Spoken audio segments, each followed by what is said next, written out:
पढ़ाई कर लें तो ठीक है, क्योंकि ये सब तो भसड़ चलती रहेगी ज़िंदगी भर। अब पहले मुझे ये बताओ कि कल मैंने कहाँ तक पढ़ा दिया था, मुझे थोड़ा याद नहीं है, क्योंकि क्या है तीनों बैचेज में लगभग एक जैसा चल रहा है, तो एक आध दो टॉपिक के आगे पीछे होते हैं तो थोड़ा सा कन्फ्यूजन हो जाता है। आप मुझे बताओ, कल स्कोप कंप्लीट हो गया था पूरा, तो आज हमें एस्पेक्ट्स से पढ़ना है, ठीक है। कोई डाउट तो नहीं है किसी को भी? अगर किसी को कोई डाउट हो तो पहले बता दो, वैसे मेरे हिसाब से होना नहीं चाहिए क्योंकि हमने सब कल क्लियर कर लिया था। तो कोई डाउट अगर किसी को है तो बता दें। स्कोप का 5वां पॉइंट तक हुआ। बेटा ये क्या कर रहे हो, कोई अलग अलग क्यों लिख रहे हो? नहीं बेटा, रिवाइज वगैरह नहीं कराऊंगा, क्योंकि रिवाइज के लिए तो आपको कल पूरा लेक्चर रिकॉर्डेड है, वहां से देखना पड़ेगा, ठीक है। मुझे कुछ कंफ्यूजन हो रहा है, कुछ बच्चे लिख रहे हैं स्कोप हो गया था, कुछ लिख रहे हैं 6 पॉइंट से पढ़ाना है कुछ। चलो एक काम करते हैं, ज्यादातर बच्चे लिख रहे हैं कि 5वें पॉइंट तक हो गया था, तो अपन मेजोरिटी पे ले लेते हैं, मेजोरिटी के हिसाब से चलते हैं। मेजोरिटी बच्चे ये कह रहे हैं कि 5th पॉइंट तक हो गया है, 6 और 7। हाँ अब मुझे भी याद आ गया, 6 और 7 पॉइंट बताना बाकी था, 5th तक हो गया, ठीक है ना। 6th एंड 7th पॉइंट बताना है, क्योंकि कल मैंने कहा था इसमें टाइम लगेगा।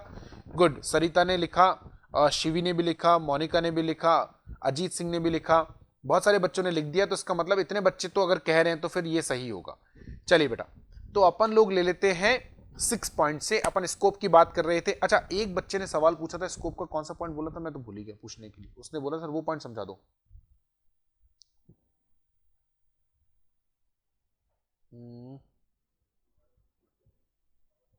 नहीं, बिल्कुल गलत याद था, कोई नहीं। 6 पॉइंट क्या था? Auditor is not expected to perform duties which fall outside the scope of his competence. For example, the professional skill required of an auditor does not include that of technical expert for determining the physical condition of certain asset. देखो क्या होता है, हमने एक चीज अभी aspects में हम जाएंगे तब हम पढ़ेंगे, एसेट्स वगैरह जो बैलेंस शीट के अंदर होती हैं, उन एसेट्स को हम लोग कैसे चेक करते हैं। बाकी चीज़ों के लिए तो आपके पास में, जैसे सेल्स को चेक करने के लिए सेल्स का बिल है, परचेस को चेक करने के लिए परचेस का बिल है, एक्सपेंसेस को चेक करने के लिए एक्सपेंसेस का बिल है, सब है। लेकिन एसेट्स हैं, उसमें भी अगर आपने करंट ईयर में एसेट्स को परचेस करा होता तो परचेस का बिल होता, परचेस करके उसको इंस्टॉल करने के लिए कोई इंस्टॉलेशन चार्जेस या फ्रेट वगैरह पे करो तो बिल होगा। लेकिन मान लीजिए करंट ईयर में कोई एसेट आपने परचेज नहीं करी, तब बैलेंस शीट में तो एसेट आएगी, क्योंकि बैलेंस शीट तो एज ऑन होती है, तो पीछे से आ रहा होगा, पीछे से आ रहा होगा। तो बैलेंस शीट में एसेट्स जो हैं उनको आप कैसे चेक करेंगे? अच्छा, अब इसमें भी एक खास बात देखो, आज मान लीजिए आप मेरी ऑडिट कर रहे, दिलीप गुप्ता प्राइवेट लिमिटेड एक कंपनी, आप उसके ऑडिट कर रहे हो, उसके अंदर मैंने लिख दिया ताजमहल 500 करोड़ रुपए, तो आप मान लोगे क्या? मतलब आप एक बार ऑडिटर वाला थॉट लगाओ, एज एन ऑडिटर आप सोचो कि अगर मैं बैलेंस शीट में लिख दूं 500 करोड़, ताजमहल 500 करोड़ मेरी बैलेंस शीट में लिख दूं, तो क्या वो मेरा हो गया क्या? आपके मन में सवाल आएगा, हंसोगे ऐसे हाथ रख के, बोले पागल है के साला, कल को तो तू बोले इसके अंदर कुतुब मीनार लिख देगा, परसों इसके अंदर तू व्हाइट हाउस लिख देगा, तो सारी तेरी सेट हो जाएंगी क्या? तो मैंने कहा यार मैंने बैलेंस शीट में लिखी है, क्यों नहीं होंगी मेरी? अरे बैलेंस शीट मेरी, लिखा मैंने तो मेरी हुई ना एसेट। आप बोलोगे नहीं ऐसे नहीं होता, हमें सबूत चाहिए। भी क्या सबूत चाहिए? प्रूफ कर। क्या प्रूफ कर? पहले तो ये प्रूफ कर कि एसेट है भी क्या। चलो ताजमहल को तो सब जानते हैं, व्हाइट हाउस को सब जानते हैं, मैंने लिख दिया ये लैंड है या ये बिल्डिंग है या ये कमर्शियल प्रॉपर्टी है। आपका सवाल है कि पहली बात तो ये एसेट है क्या, तो एग्जिस्टेंस चेक करो। सेकंड, ओनरशिप, टाइटल तेरे नाम से है क्या? क्योंकि जब तेरे नाम से मान लो एसेट है भी, तो अगर तेरे नाम से होगी तो ही तो हम तेरी मानेंगे, तभी तो ये मानेंगे कि रिकॉर्ड्स में आएगी, ये भी ठीक है। और तीसरा, इसका वैल्यू तूने लिखा 500 करोड़, हम कैसे मान ले, ये भी ठीक है। तो तीनों चीजें चेक करनी पड़ती। अब समस्या क्या है, इस तरह की बहुत सारी, स्टॉक भी होता है, स्टॉक उसको भी चेक करना पड़ता है। आपने बैलेंस शीट में लिख दिया स्टॉक 5 करोड़ रुपए, या ट्रेडिंग अकाउंट में लिख दिया आपने 5 करोड़ का, हम मान ले 5 करोड़ का स्टॉक, कैसे मान ले भाई? एज एन ऑडिटर मैं कैसे मान लूं? तो आप कहोगे मतलब एंटिटी कहेगी कि सर आप भी अजीब बात करते हो, opening plus purchase minus sales is equals to closing stock. मैंने कहा बिल्कुल ठीक है। बोले आपने परचेज चेक करा? हाँ करा। आपने सेल्स चेक करी? बोले हाँ वो भी करी। वो सही थी? बोले हाँ सही थी। ओपनिंग पिछले साल की बैलेंस शीट से आया है, तो फिर आपको स्टॉक चेक क्यों करना है? एंटिटी का सवाल भी ठीक है कि जब आपने परचेज चेक कर लिया, आपने सेल्स चेक कर लिया, ओपनिंग पिछले साल की बैलेंस शीट से आया, लास्ट ईयर के ऑडिटर ने चेक कर लिया, तो opening plus purchase minus sales is equals to closing. अरे मैंने कहा ये तो फिगर्स हैं, तुम कह रहे हो 5 करोड़ का स्टॉक बचा, तो वो दिखना भी तो चाहिए, कहीं पता चले वो स्टॉक तो जल जला गया, चोरी हो गया, पिलफरेज हो गया, उसके अंदर और कुछ हो गया। दिखा रहे हो 5 करोड़ का स्टॉक लेकिन है ही नहीं। अब तो हमें चेक करना पड़ता है। यानी अभी तक हम अपने मुख्य पॉइंट पर नहीं गए, मतलब मेन जो पॉइंट है वहां तक अभी हम गए नहीं है। आप सोच रहे होंगे पढ़ाना क्या था, पढ़ा क्या रहे। बुर्ज खलीफा भी लिख सकते हो, मोनिका जी ने लिखा। अब सवाल यह है कि आपको वो चेक करना है कि वो एसेट का एग्जिस्टेंस है या नहीं, यानी वो एक्चुअल में आप बैलेंस शीट पे लिख रहे हो, ठीक है मान लेंगे आपकी है, लेकिन हम पहले देखेंगे वो एसेट है या नहीं। सेकंड, वो आपके नाम से होनी चाहिए, और तीसरा उसका वैल्यू। अब उदाहरण के तौर पे समझिए, इसके लिए हम करेंगे क्या, ऑडिटर जाके एग्जिस्टेंस चेक करेगा, देख कर आता है फिजिकली एसेट है या नहीं हुआ है। स्टॉक भी चेक करते हैं, स्टॉक भी चेक करते हैं, करेक्ट। उसकी ओनरशिप भी चेक करते हैं, कोई तो डॉक्यूमेंट होगा। जैसे स्टॉक का ओनरशिप कैसे होगा, परचेज, अरे परचेज आपने करा तो परचेज में से तो स्टॉक बचा होगा, तो परचेज के बिल है भाई, 20 करोड़ की परचेज की थी, 12 करोड़ का माल बिक गया, तो 8 करोड़ की परचेज बची, तो स्टॉक 8 करोड़ का है, तो 8 करोड़ के परचेज के बिल होंगे।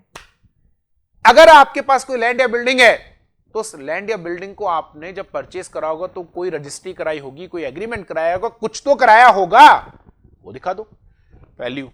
अब तीसरी चीज, अब ध्यान से सुनना, उदाहरण के तौर पे समझा रहे, मैं तीनों का एक एक एग्जांपल दे दूंगा कि कहां पर जो हमारा पॉइंट है। पॉइंट क्या था हमारा, कि कुछ ऑडिट करते समय कुछ एक दो चीजें ऐसी होती हैं जो ऑडिटर चेक नहीं कर सकता। ऑडिट करते समय कुछ एक दो चीजें ऐसी होती हैं जिन्हें ऑडिटर चेक नहीं कर सकता, अलाउ, मतलब हमारी टेक्निकल कैपेबिलिटी नहीं है। जैसे स्टॉक है, हमने कहा एसेट में 3 चीजें चेक करनी है, उसकी एग्जिस्टेंस, उसका ऑनरशिप। बेटा समझ में तो आ रहा है ना, मैं एक सवाल पूछूंगा बाद में, पहले भी नहीं। एग्जिस्टेंस, ओनरशिप और वैल्यू, तीनों चेक करना है। अब स्टॉक एग्जिस्टेंस यानी वो है भी या नहीं, तो हम लोग क्या करते हैं मालूम है, हम लोग गोडाउन में जाते हैं, प्रैक्टिकली आप भी जाओगे, आप आर्टिकलशिप में जाओगे तब देखना, जब किसी एंटिटी की ऑडिट करने जाते हैं, उसने लिखा बैलेंस शीट में स्टॉक 40 करोड़ होगा, फिगर्स में है, मैंने भी चेक करा, परचेज के अंदर बोले 130 करोड़ की परचेज थी और 20 करोड़ का ओपनिंग स्टॉक रखा था, तो 150 करोड़ रुपए, और उसमें से हमने 110 करोड़ की सेल करी। मैंने सेल के बिल देखे, 100 करोड़ की सेल थी, मैंने परचेज देखा, 130 करोड़ की परचेज थी, ओपनिंग भी था, स्टॉक कितना बचा, 40 करोड़। लेकिन 40 करोड़ 31 मार्च को बुक्स में तो है, यानी उसके मेरे पास ओनरशिप के तो एविडेंस है, वो तो मैंने देखे, लेकिन वो फिजिकल भी तो होना चाहिए। मुझे तो कह रहे हो है, लेकिन अब तो मैं गोडाउन में जाके हम देखते हैं स्टॉक, हाथ में कॉपी पेन लेके एक एक स्टॉक मैच करते हैं, करना पड़ता है। पर कुछ स्टॉक ऐसे होते हैं जिन्हें आप नहीं चेक कर सकते, नहीं कर सकते आप। न्यूज़पेपर होता है, मैंने बहुत सारे न्यूज़पेपर की ऑडिट करी, जब मैं आर्टिकलशिप में था तो दैनिक राजस्थान पत्रिका, हिंदुस्तान टाइम्स, अमर उजाला, ठीक है ना, विजय कर्नाटक का, बहुत सारे newspapers, times of India, Hindustan times, इनकी सबकी बहुत ऑडिट करी हम लोगों ने। न्यूज़पेपर में क्या होता है, बड़ी इंटरेस्टिंग चीज बताता हूं आपको, सुन के बड़ा मजा आएगा, अच्छा लगेगा आपको, ऑडिट के से संबंधित ही है ना, ऑडिट से बाहर नहीं। स्टॉक विद कस्टमर, सर गिनी बैठेंगे क्या हम, है ये क्या है बेटा, अक्षर समझ में नहीं आ रहा, गिनने बैठेंगे क्या हम, हाँ गिनना पड़ता है, गिनना पड़ता है, ये आपका काम है, स्टॉक चेक करना पड़ता है, वरना कैसे आप उसका ओनरशिप तो निकाल लोगे परचेज से, एग्जिस्टेंस कैसे निकालोगे, वो निकालना पड़ता है। अब सुनो, जिस पेपर पे अखबार छपता है उसको बोलते हैं न्यूज प्रिंट, न्यूज प्रिंट होता है, कागज का नाम होता है न्यूज प्रिंट। ये कमरे साइज, जिस कमरे में आप बैठे हो कमरे के साइज जितना रोल होता है, उसका वेट होता है 5000 किलो, 4000 किलो। क्यों, न्यूज़पेपर आपके घर पर आता होगा, उसमें कितनी लेयर्स होती है, 1 2 3 4 ऐसे अलग अलग लेयर्स होती है ना, 4-5 लेयर्स का होता है पूरा, ऐसे एक लेयर, उसके नीचे एक लेयर, उसके फिर उसको फोल्ड करते हैं, फिर एक और फोल्ड होता है। जब वो छपता है उसकी स्पीड होती है 100 कॉपी पर मिनट, जनरली 100, 1 मिनट के अंदर 100 कॉपी, मतलब 60 सेकंड में 100 कॉपी छपनी है, एक साथ ऐसे छपते हैं, मतलब 6 पेज का अगर अखबार है, 1 2 3 4 5 6, तो ये आया फिर ये आया, मतलब अपने आप ही आ जाता है लेयर के ऊपर लेयर, यहां से छपकर आया, कटा आया, उसके ऊपर वहां से आया, वो कटा लगा, फिर तीसरा, फिर चौथा, फिर पांचवा, ऐसे कट करके गिरते रहते हैं, वो इकट्ठे होते हैं, अपने आप आगे जल सरकता है, मशीन फोल्ड करती है, फिर दूसरी मशीन फोल्ड करती है बाहर। ये सब काम 1 मिनट के अंदर 100 कॉपियों के लिए होता है।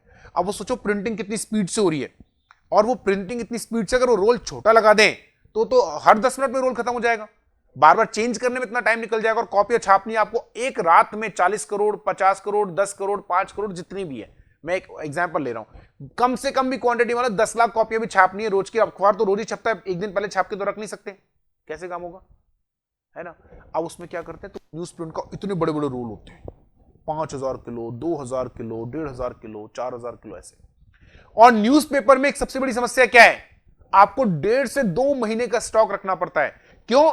बारिश हो, तूफान हो, आंधी हो, चाहे साला न्यूज, अभी देखो ट्रकों की हड़ताल हो गई बीच में, 5 दिन तक ट्रक नहीं चले तो न्यूज़पेपर छपना बंद हो जाएगा क्या? नहीं। अब सारा newspaper generally news print south से या ईस्ट साइड से आता है, क्योंकि पानी बहुत चाहिए वहां उसके लिए, अखबार वाला पेपर बनाने के लिए पानी वहीं उस तरफ ज्यादा होता है। अब अगर मान लो बाढ़ आ गई वहां पर, तो 21 दिन का लॉकडाउन लग गया, देखो आप, तो भी अखबार तो आया था आपके घर पर, 21 दिन तक लॉकडाउन लगा रहा, सब बंद था, लेकिन फिर भी न्यूज़पेपर आ रहा था ना। एक आध 2 दिन नहीं आया हो तो एक अलग बात है, बाकी रोज आया न्यूज़पेपर, आया ना।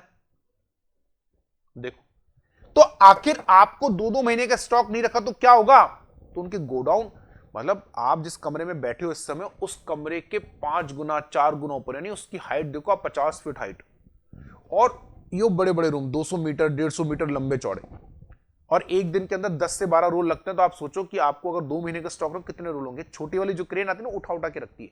अब आपको बोले दिलीप गुप्ता ने सिखाया था स्टॉक का वेरिफिकेशन करना है, दिलीप गुप्ता ने बोला था क्लास में, स्टॉक का फिजिकल वेरिफिकेशन करना होता है, गिनने पड़ेंगे एक एक फिगर, तो आप कूदते फांदते चढ़ गए एक के ऊपर। अब वो तो रोल तो एक के ऊपर एक ही रखने पड़ते हैं, ऐसे तो है नहीं कि वो लगा दी लाइन से, ऊपर ऊपर रखने पड़ेंगे तभी तो आएंगे इतने सारे रोल।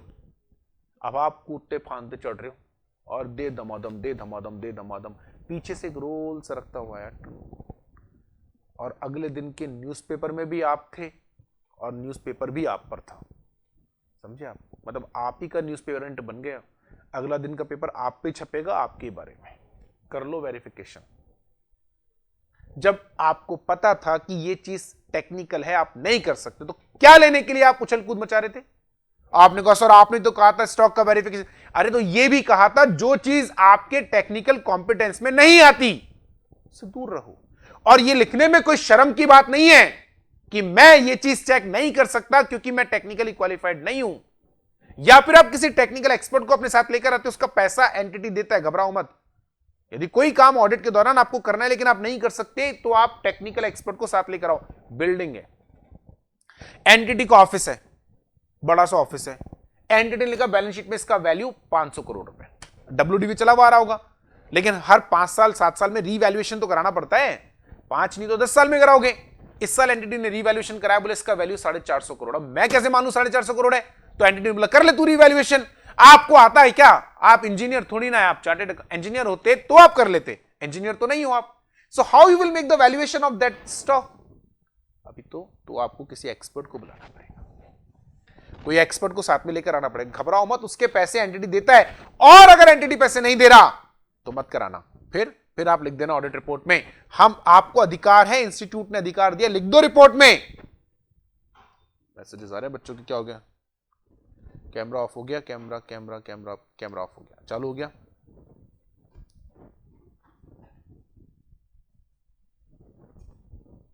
चलो, तो आप अपनी ऑडिट रिपोर्ट में लिख दो, कोई दिक्कत नहीं है, इंस्टीट्यूट अलाउ करता है, बिल्कुल अलाउ करता है, बताऊंगा चैप्टर नंबर 11 में लिखा है।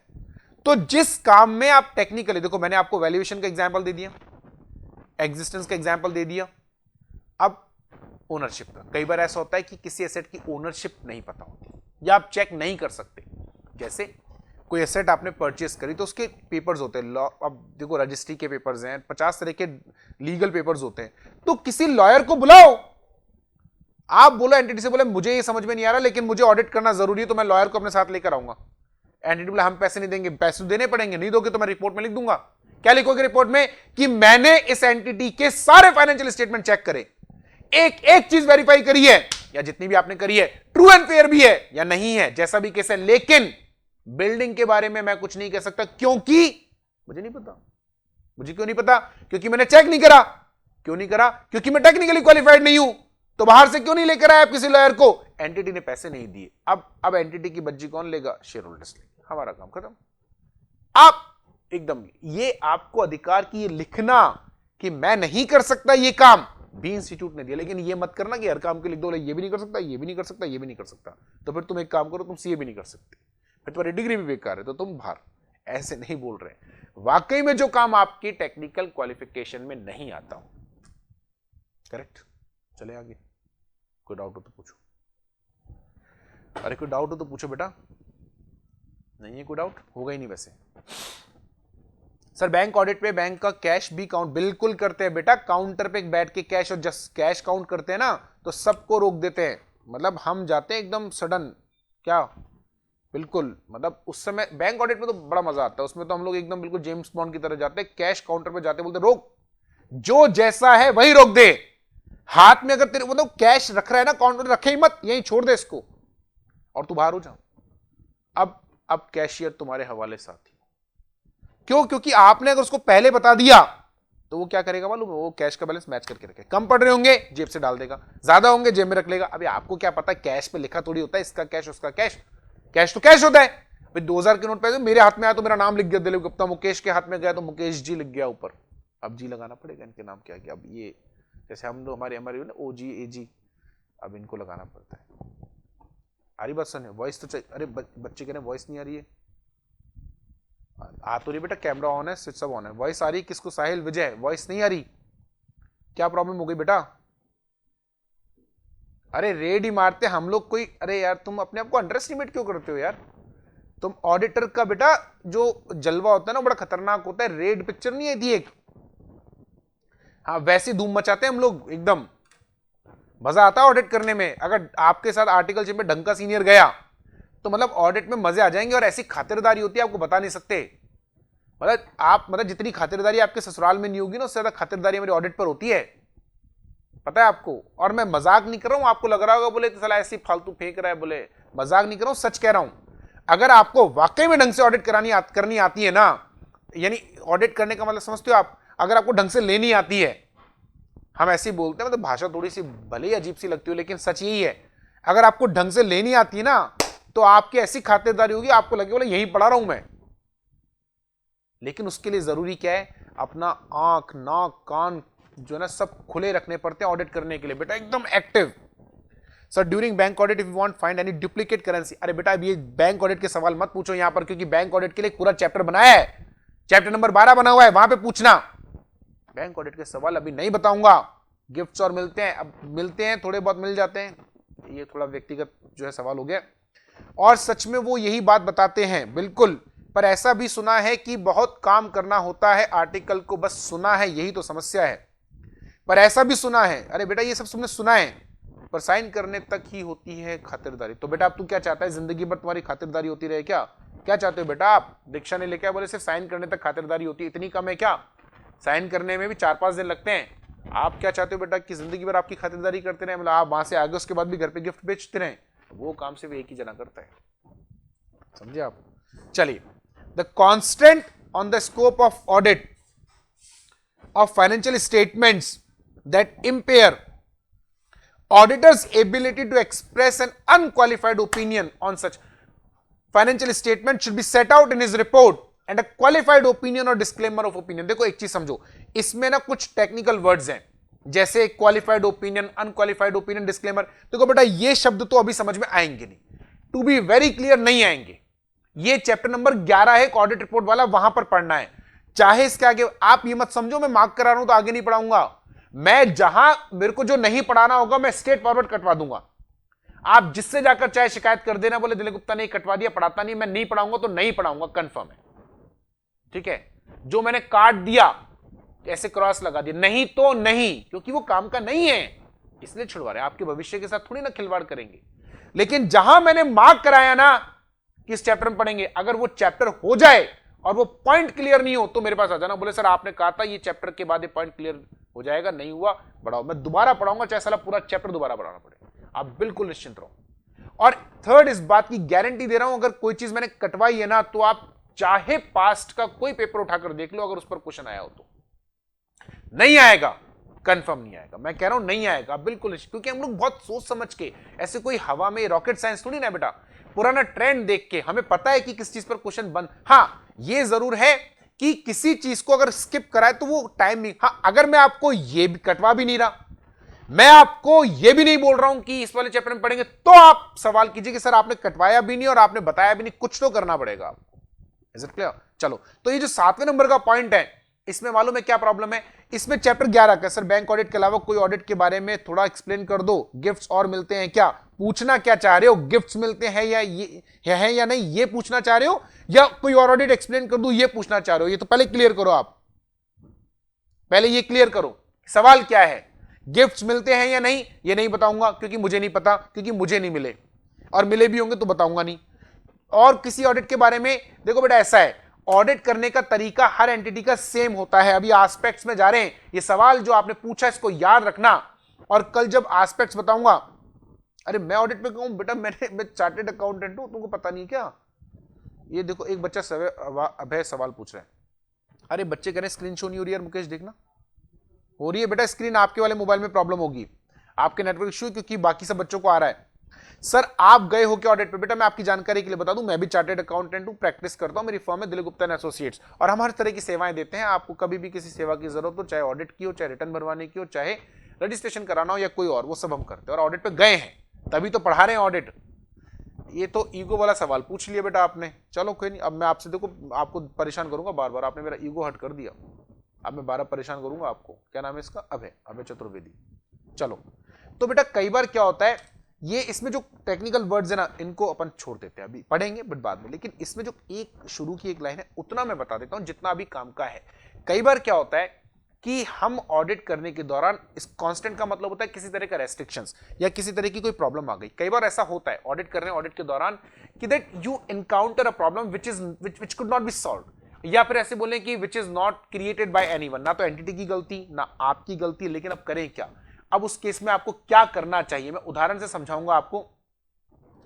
अरे प्रभु अभी सवाल मत पूछो सर, आप ऑडिट कराते भी हो क्या? सब कराता हूं बेटा, फॉर्म है मेरी, तो फॉर्म होगी तो उसमें ऑडिट्स तो होंगी ना बेटा। मैं प्रैक्टिस में हूं, पढ़ाता भी हूं और प्रैक्टिस में भी हूं, मैं सिर्फ पढ़ाता नहीं हूं, मैं प्रैक्टिस भी करता हूं। मेरी फर्म का नाम दिलीप गुप्ता एंड एसोसिएट्स है, एक्चुअल में है, ठीक है।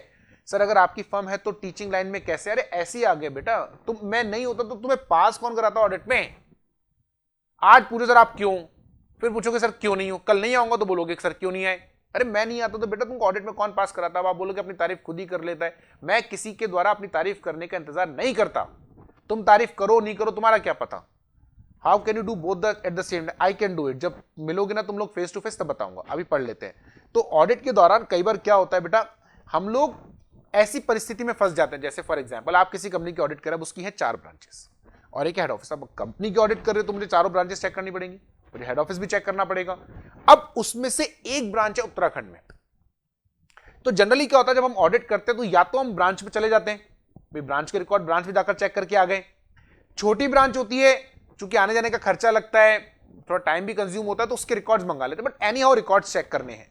अब उत्तराखंड में जो ब्रांच है वहां आ गई बाढ़, और बाढ़ में सारे रिकॉर्ड्स खत्म हो गए। वो अब ये तो नेचुरल कैलेमिटी है, किसी के हाथ में तो होती नहीं, इस तरह की प्राकृतिक आपदा तो किसी के हाथ में नहीं है ना, क्या कर सकते? कुछ नहीं कर सकते। अब रिकॉर्ड्स नहीं है तो अब मैं क्या करूं इस केस में?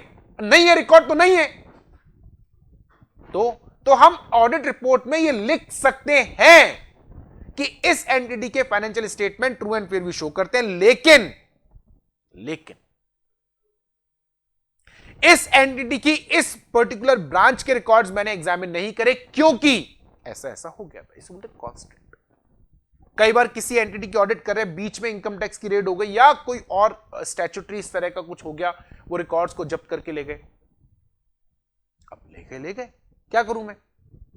तो इस तरह के अगर कांस्टेंट हो जाते हैं तो इससे आपकी ऑडिट के ऊपर, ऑडिट के स्कोप पे एक लिमिट आ जाती है, और इस वजह से हम रिपोर्ट में वो नहीं दे सकते जो मैं देना चाहता हूं। अरे प्रभु ये सवाल मेरी फर्म के बारे में पूछना बंद करो। I sincerely request you, please do not ask any question about my firm. वो तो आपने मेरे से पूछा था सर आप प्रैक्टिस भी करते हो कि मैंने बता दिया, लेकिन please don't ask me, please ask me any question which is relevant to the audit subject, especially the point number 6 and 7. please I request you, वरना मुझे विंडो ऑफ करनी पड़ेगी, और इसका नुकसान ये होगा कि और जो बच्चे हैं उनके जो जेन्युइन क्वेश्चंस है मैं वो भी नहीं ले पाऊंगा। प्लीज आई रिक्वेस्ट यू, ठीक है। कैमरा ऑन है बेटा, वीडियो भी विजिबल है मेरे पार्ट पे। कैमरा सर आपका कैमरा ऑफ हो गया बेटा, कैमरा ऑन है, अभी कैमरा ऑन आ रहा है, आप मुझे देख पा रहे हैं? ग्रेट, चले, बाकी सब आ रहा है, वॉइस आ रही है, स्क्रीन शेयर हो रही है, गुड। तो please please I request you, don't ask me any question about my firm and your articleship. Sir जैसे आदित्य बिल्डर सर खुद सी है, तो क्या वो खुद ऑडिट कर सकते हैं? क्या नहीं कर सकते? क्योंकि इंडिपेंडेंट होना जरूरी, इस पे चर्चा करेंगे। ये जो आपने क्वेश्चन पूछा इसका आंसर है चैप्टर 10 में। आप लोग सोच रहे होंगे कि यार हम जब भी कोई सवाल पूछते तो ये उठाकर कभी चैप्टर 11, कभी चैप्टर 10, कभी चैप्टर, क्योंकि आप अभी चैप्टर 1 में हैं, अभी हमने ऑडिट की बिगनिंग करी है। यदि मैं आपको वो चीज जो उन चैप्टर्स की वो अभी पढ़ाऊंगा तो आप, मुझे तो कोई फर्क नहीं पड़ेगा, मैं तो पढ़ा दूंगा। जब मैं आपको ये बता सकता हूं कि इस चैप्टर का पॉइंट है, यानी मैं पॉइंट को पढ़ के और पॉइंट को देख के आपको स्पेसिफिक जगह पहुंचा रहा हूं, तो इसका मतलब मुझे वो चैप्टर आता है, तो मैं बता सकता हूं। तो मुझे बताने में कोई परेशानी नहीं आएगी, बट आप इतना उलझ जाएंगे कि आपको समझ में नहीं आएगा हम पढ़ क्या रहे थे और हमने पढ़ क्या लिया। और इसलिए मैं आपको बार बार कहता हूं कि अगर मैं कहीं बोल रहा हूं कि चैप्टर 11 का तो लिखो, जिससे कि मैं बाद में झूठ ना बोल दूं। मतलब किसी को अगर ऐसा डाउट लगे, बोले यार ये तो उसने कंफ्यूज करने के लिए या टालने के लिए, ऐसा नहीं है। अगर मैं कह रहा हूं कि ये पॉइंट चैप्टर 11 का है तो चैप्टर 11 का है। यदि आपको तब तक का पेशेंस नहीं है तो आप घर जाके चैप्टर 11 पढ़ लेना, उसमें अगर ये टॉपिक ना मिले तो मेरे को आके बोलना, करेक्ट। लेकिन समझाऊंगा वहीं पे, क्योंकि अगर अभी समझाऊंगा तो इस चैप्टर का जो है ना, इस चैप्टर की बलि चढ़ जानी है। तो यदि कभी आपके स्कोप पर किसी तरह का कॉन्स्टेंट आ जाए, कोई इस तरह की रेस्ट्रिक्शन लग जाए जो आपके हाथ में नहीं है या किसी की वजह से, तो आप उसके बारे में अपनी रिपोर्ट में लिखिए, कोई परेशानी नहीं है, एकदम अलाउड है, आप कर सकते हैं ऐसा। Is it clear? ग्रेट, चलिए। So this is all about scope of audit. अब हम एस्पेक्ट्स की बात करेंगे, और एस्पेक्ट्स में ज्यादा तकलीफ नहीं आएगी, भले ही हमारे पास अभी 15 मिनट बचे, लेकिन इन 15 मिनट में मोटा मोटी हो जाएगा। क्यों? क्योंकि कल मैंने कहा था कि जो एस्पेक्ट्स हैं वो स्कोप से निकलती हैं। एस्पेक्ट, स्कोप का मतलब है आपको क्या क्या चेक करना है। एस्पेक्ट्स का मतलब होता है कि जो चीजें आपको चेक करनी है उनको चेक करते समय आपको किन किन बातों का ध्यान रखना है, यानी कौन कौन सी चीजें हैं, कौन कौन से कंसीडरेशंस हैं जो आपको ध्यान में रखने चाहिए जब आप ऑडिट कर रहे हैं। वो उन बातों के हम बारे में बात करेंगे। मोर और लेस इसमें से ज्यादातर पॉइंट्स ऐसे होंगे जो शायद आप ऊपर जो हमने स्कोप पढ़ा तो उसके साथ मैंने आपको एक्सप्लेन कर दिया। जैसे फॉर एग्जांपल पहला पॉइंट है, auditor shall examine or an examination of system of accounting and internal control to ascertain whether it is appropriate for business and helps in properly recording of all transaction। यानी जब आप audit करें तो entity का accounting system भी check करेंगे और internal control system भी। अब यहां आकर मैं आपको बताता हूं अकाउंटिंग सिस्टम के बारे में कुछ चीज। कुछ लोगों को यह कंफ्यूजन है कि अकाउंटिंग सिस्टम क्या होता है, या ऐसा बोलें कि कुछ लोगों को लगता है यह अकाउंटिंग सिस्टम है, कुछ लोगों को लगता है कि यह अकाउंटिंग सिस्टम है। ये क्या हो रहा है?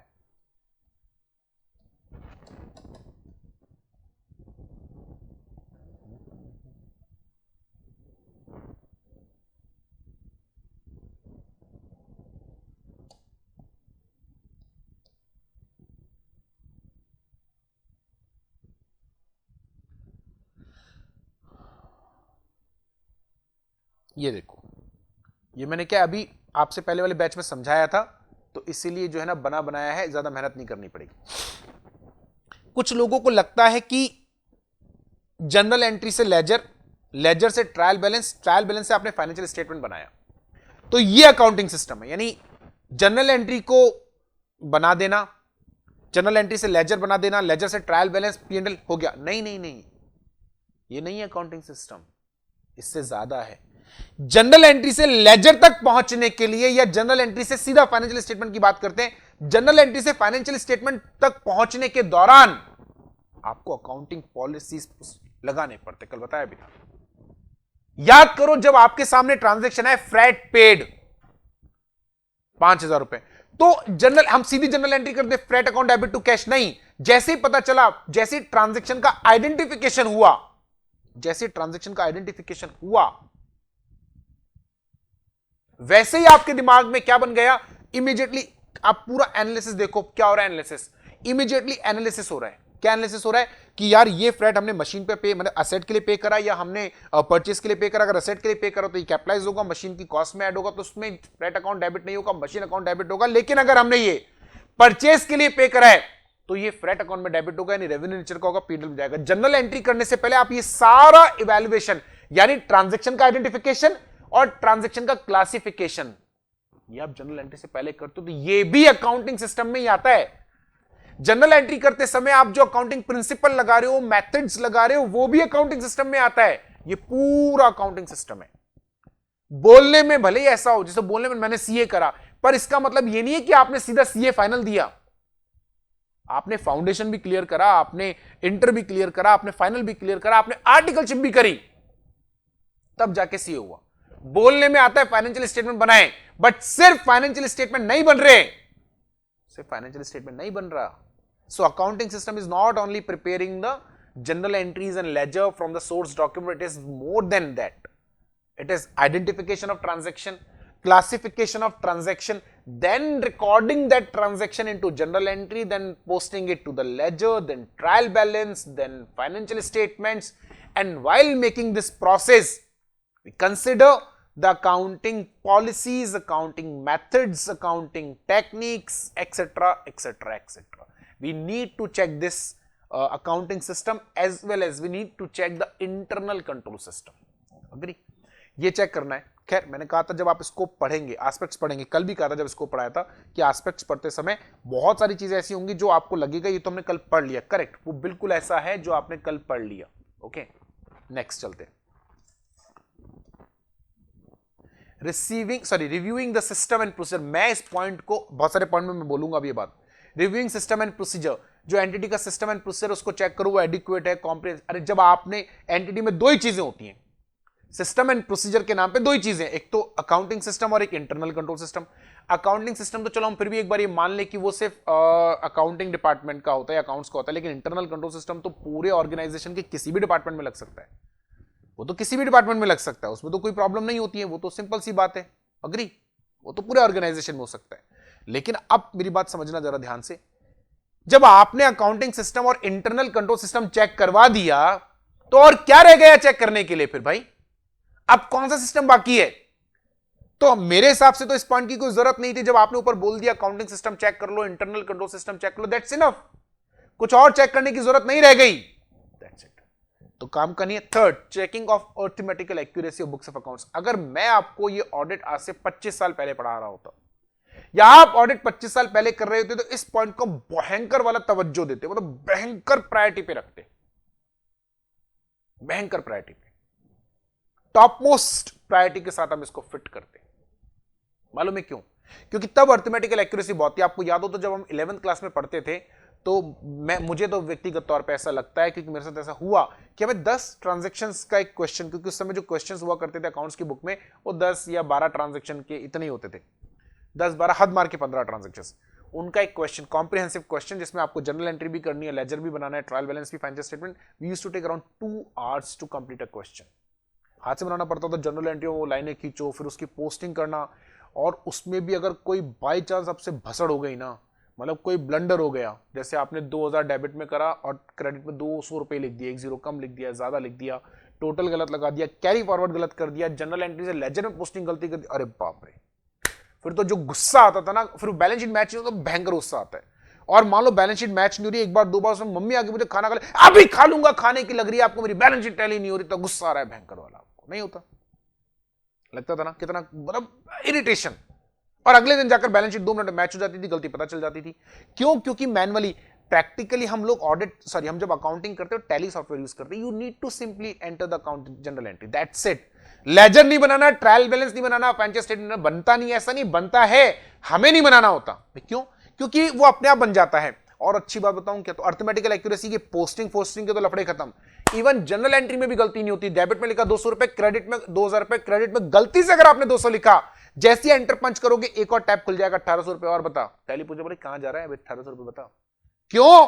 क्योंकि आपका डेबिट अगर टोटल 2000 है तो क्रेडिट 200 नहीं हो सकता है, तो आप वहीं पकड़ लेते गलती। मैंने बताया बेशक पहले 1-2 क्लास के अंदर, रेंट अकाउंट लिखने से पहले आप RE लिखोगे, सिस्टम अपने आप पकड़ लेगा। नई पुरानी डेट में लेगा ही नहीं एंट्री, नई डेट में लेगा, आज की डेट में लेगा। मतलब there are the number of checks, आपको गड़बड़, मतलब आपको परेशानी होगी ही नहीं। ये बेनिफिट होता है टैली सॉफ्टवेयर का। सो अर्थमेटिकल एक्यूरेसी वाला पॉइंट कोई बहुत ज्यादा रेलेवेंट हो आज के कंटेक्स्ट में, ये ऐसा नहीं है। मतलब इट इज ओके, ठीक है, कभी कभार जो कोई मैनुअली हम लोगों ने गलती कर दी एंट्री करने में, तो that is possible, but generally arithmetical accuracy वाला पॉइंट बहुत ज्यादा रेलेवेंट नहीं है। नेक्स्ट वेरिफिकेशन, तो second and third point irrelevant हो गया। Now the fourth point, verification of the authenticity and validity of transaction, and for that purpose we already told you that you need to check the source document, like purchase can not be verified from any document other than the purchase bill. So if you're verifying the document from the purchase bill, or you're verifying the purchase entry from the purchase bill, that means that you already checked the authenticity and the validity of the transaction. What could be a document better than a purchase bill for the purchase entry to check the authenticity and its validity? तो हमने ऊपर पढ़ा ना कि that you need to check, हम तो कल से पढ़ते हुए आ रहे, परसों से पढ़ते हुए आ रहे, that to check a transaction you need to check its source document and underlying accounting records. And again मैं आपको बार बार बोल रहा हूं, शायद पांचवी छठी बार बोल रहा हूं आज भी, कि हमने जो कल चीजें उसमें पढ़ी उन्हीं में से ज्यादातर चीजें तो हम आपसे कल से लेकर अब तक कई बार ये कह चुके कि आप स्कोप में जो चीजें पढ़ रहे हैं मोटा मोटी वही चीजें आपको एस्पेक्ट्स में भी मिलेंगी, और ऐसा है। ascertaining a proper distinction has been made between items of capital and revenue nature। मुझे नहीं लगता ये पॉइंट मुझे समझाने की जरूरत भी है। Comparison of balance sheet and profit and loss account और statement with underlying records, underlying record मतलब लेजर, ये भी पॉइंट, मतलब सारे पॉइंट आप देखो, जो पहला पॉइंट था वो बड़ा अच्छा था, वो मुझे समझाने में लगा। सेकंड थर्ड पॉइंट मुझे काम का नहीं लगता। फोर्थ फिफ्थ पॉइंट हम पहले ही पढ़ चुके। सिक्स पॉइंट हम पढ़ चुके कि profit and loss account and balance sheet को हम लोग जो अंडरलाइंग रिकॉर्ड्स है यानी लेजर उनसे मैच करेंगे। Verification of title, existence and value of asset, जो आज मैंने आपको बताया, जो ग्रीन बॉक्स में लिखा हुआ है इसके आगे लिख लो चैप्टर नंबर 3। वैसे मैं ऑलरेडी आपको समझा चुका, बट चैप्टर नंबर 3 में हम बहुत डिटेल में चर्चा करेंगे इसके बारे में। Verification of liabilities stated in balance sheet, balance sheet में जो लायबिलिटीज लिखी गई हैं उनको आपको चेक करना है, बिल्कुल करेंगे। अब अगले पॉइंट में एक छोटी सी गलती, पॉइंट अच्छा है, where audit is of a corporate entity body conforming that the requirements statutory requirements have been complete. अरे भाई ये कॉर्पोरेट बॉडी मतलब कंपनी, कहते हैं कंपनी की ऑडिट हो तो चेक करो कि जो स्टैट्यूटरी प्रोविजंस है, जैसे उसके ऊपर जो लॉ लगता है कंपनीज एक्ट है, इनकम टैक्स, उसके प्रोविजंस का कंप्लायंस हो गया। सवाल यह है कि कंपनी में क्यों, यदि मैं किसी प्रोप्राइटरी बिजनेस की या पार्टनरशिप फर्म की ऑडिट कर रहा हूं तो क्या उसके ऊपर जो स्टैच्यू लगते हैं उनको चेक नहीं करूंगा? और क्यों नहीं करूंगा भाई? ये गलत है। कॉर्पोरेट बॉडी नहीं लिख, बाकी सब ठीक है, सीधा लिखना चाहिए confirming that the statutory requirements have been complied और not, correct. And the last, reporting to the appropriate person और body where the statement of accounts examined to reveal a true and fair view of the state of affairs. मतलब जब आपने अपनी audit कर ली तो उसका final हम लोग जो रिपोर्ट बनाएंगे, जिसमें हम लोग बताएंगे कि financial statement true and fair है नहीं, वो उनके बारे में एक रिपोर्ट बनाकर आपको जो भी कंसर्न पर्सन है जिन्होंने ऑडिट कराई है या जिनके लिए आप ऑडिट कर रहे हैं उनको देनी है, करेक्ट। तो ये हमारे एस्पेक्ट्स हैं। कई बच्चे देखो 105 से 104 से 98 तक आ गए। ये जो बच्चे छोड़ के चले जाते हैं, मैं रोज अब कल से जो है ना मैं ऑब्जर्वेशन में लगवाऊंगा कि कौन से बच्चे जो आते हैं और छोड़ के चले जाते हैं। अगर लगातार ऐसा हुआ 4-5 क्लासों तक कि वो आ रहे हैं छोड़ रहे हैं, आ रहे हैं छोड़ रहे हैं, तो हमें फिर स्ट्रिक्ट एक्शन लेना पड़ेगा बेटा। फिर हम लोग उनके बारे में, फिर आप समझदार हैं कि हमें क्या एक्शन लेना पड़ेगा। अगर आ रहे हैं क्लास में, ज्वाइन करते छोड़ रहे हैं, या ऐसे बच्चे जो ज्वाइन ही नहीं कर रहे, लगातार 1-2 दिन नहीं करा कोई बात नहीं, वो तो समझ में आता है, कभी कोई प्रॉब्लम हो, बीमार हो या तबियत खराब हो, टेक्निकल कोई इश्यू हो, या लेकिन लगातार कोई बच्चे क्लास में आ रहे हैं छोड़ रहे हैं, क्लास में आ रहे हैं छोड़ रहे हैं, और या फिर लगातार बहुत दिनों से क्लास अटेंड नहीं करी, रिकॉर्डिंग के भरोसे बैठे हैं, तो बेटा वो सब बच्चों के ऊपर स्ट्रिक्ट एक्शन होगा। इस बात का ध्यान रखना। मेरी क्लास में तो होगा, बाकी टीचर्स की क्लास का मुझे पता नहीं आप रिकॉर्डेड देखे, बट फिर लाइव क्लास यहां आने का मतलब क्या, इसलिए ये तो होगा बेटा, तो प्लीज ध्यान रखें। तो ये हमारे एस्पेक्ट्स हैं, इनमें कोई डाउट अगर है तो पूछ लें आप लोग, वरना फिर हम आज की क्लास को वाइंड अप करें क्योंकि समय भी होने वाला है। वैसे मेरे हिसाब से कोई डाउट होना नहीं चाहिए, बट फिर भी अगर कोई डाउट है तो बताएं प्लीज। आई थिंक किसी बच्चे के डाउट्स नहीं आ रहे हैं और सब लिख रहे हैं no doubts crystal clear, thank you very much बेटा। Great. So since we do not have any doubt for the day, everybody is writing no doubt, everything is clear. Sir which is more deep sir, scope और aspect? बेटा scope aspect जो है scope का ही part है। Great, so let's wind up the class for the day, will meet. Sir आ गया समझ में, great. Today is my first day, so recorded पहले दिखने हैं क्या? अगर देख लेंगे तो बेहतर रहेगा बेटा। आप अपनी लैंग्वेज में लर्न कर सकते हैं, कोशिश करें बस ये कंटेंट आ जाए।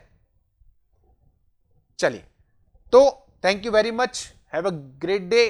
कल मिलते हैं दोबारा आपसे, तब तक के लिए गुड नाइट।